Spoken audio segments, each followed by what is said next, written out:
Shalom, selamat malam Bapak Ibu Saudara yang dikasihi oleh Tuhan. Malam hari ini kembali kita melanjutkan doa kita, doa pencurah Roh Kudus malam yang keempat. Sebelum kita mendengarkan firman Tuhan, kita akan bersama-sama berdoa. Bapa yang baik di dalam sorga, malam hari ini Tuhan, kembali kami naikkan syukur kami kepada Tuhan. Karena berkat kasih setia Tuhan kami ada sebagaimana kami ada.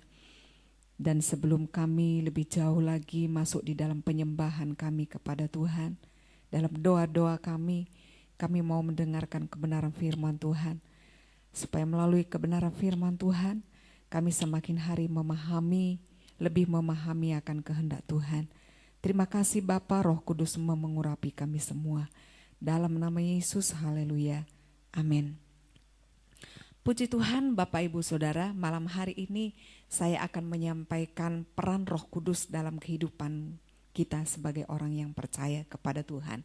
Kita tahu bahwa ketika Yesus naik ke sorga, Dia menggenapi janjinya, yaitu memberikan kita penolong yang lain, yaitu Roh Kudus sebagai penolong kita yang diberikan, yang dicurahkan buat setiap orang yang percaya datang kepada Tuhan. Dan Roh Kudus itu berperan luar biasa dalam kehidupan kita, ya. Bahwa Roh Kudus itu menginsafkan dunia dari dosa. Saya baca di dalam Yohanes pasal yang ke-16 ayat yang ke-8. Dan kalau Ia datang, Ia akan menginsafkan dunia akan dosa, kebenaran dan penghakiman. Kita melihat bahwa hal yang pertama, peran Roh Kudus di dalam kehidupan kita, yaitu menginsafkan dunia akan dosa.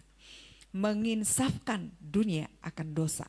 Kata menginsafkan itu berarti menyatakan kesalahan manusia yang berdosa. Roh Kudus itu menyatakan kesalahan manusia yang berdosa. Setelah Dia menyatakan kesalahan kita bahwa kita ini adalah orang yang berdosa, maka Ia memberikan satu kesadaran bahwa kita ini adalah manusia berdosa yang perlu pimpinan Tuhan. Kemudian Roh Kudus itu akan mengarahkan kita kepada jalan yang benar.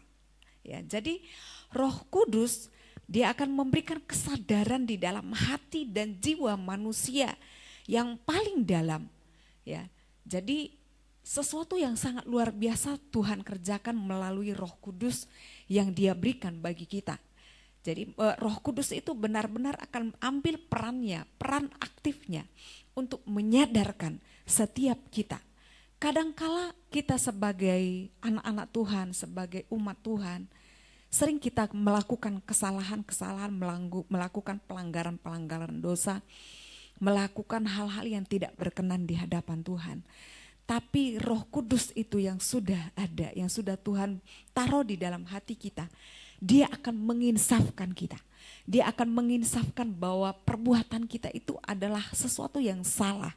Perbuatan kita itu adalah sesuatu yang melanggar aturan Tuhan. Perbuatan kita itu adalah sesuatu yang tidak berkenan di hadapan Tuhan. Kemudian Roh Kudus itu akan mengarahkan kita kepada jalan yang benar, ya. Mengarahkan kita kepada jalan yang benar. Artinya, Roh Kudus itu akan membawa setiap orang untuk berseru kepada Yesus Kristus, berseru kepada Tuhan dan meminta belas kasihan Tuhan, ya. Dia akan meminta belas kasihan Tuhan. Saya akan memberikan satu contoh yang sering kali kita dengar dari firman Tuhan tentang seorang pemungut cukai. Seorang pemungut cukai ini ketika dia berdoa dengan seorang Farisi, maka saat mereka berdoa ada sesuatu yang sangat luar biasa perbedaan terjadi. Kalau orang Farisi dia mengungkapkan segala kelebihannya, dia sanggup berdoa dan berpuasa, dia sanggup melakukan ini dan sebagainya.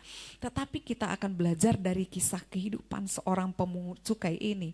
Ketika dia datang berdoa kepada Tuhan, dia benar-benar merasakan bahwa dia ini disadarkan oleh Roh Kudus, dia adalah orang berdosa.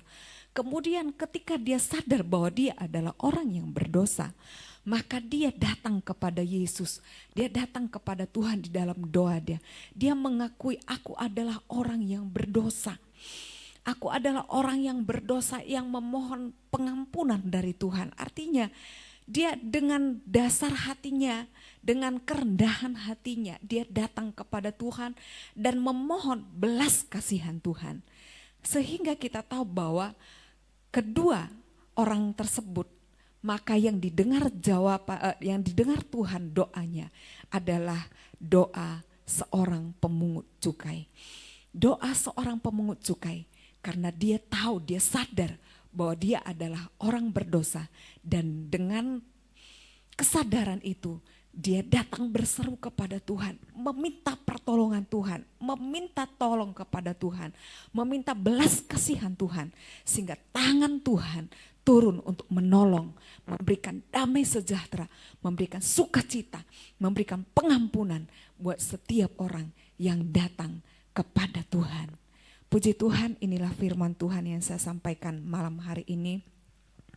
Peran Roh Kudus yang pertama tadi, bahwa Roh Kudus menginsafkan dunia dari dosa.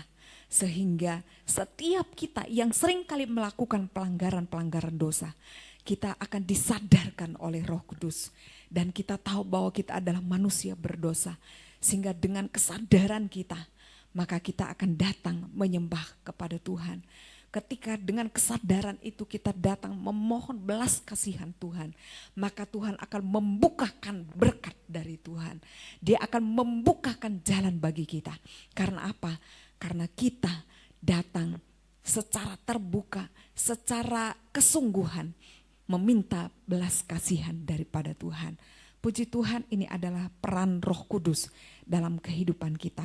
Dimanapun kita berada, di rumah kita masing-masing, biarlah di dalam kehidupan kita, di dalam doa pencurahan Roh Kudus malam yang keempat ini, kita datang kepada Tuhan, mengoreksi pribadi kita masing-masing.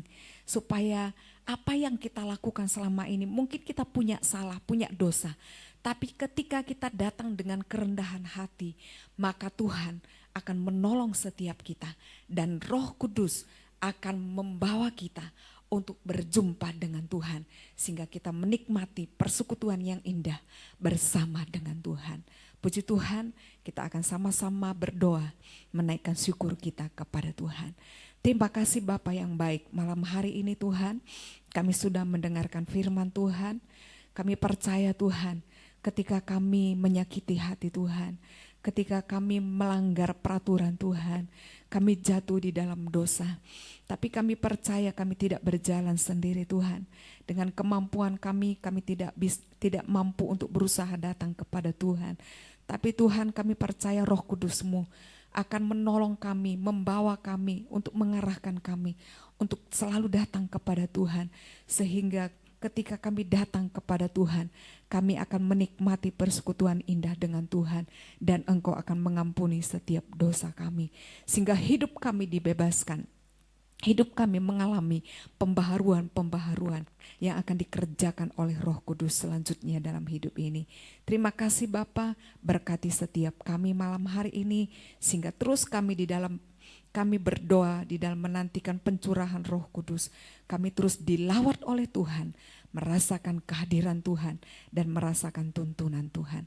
Dalam nama Yesus, haleluya. Amin.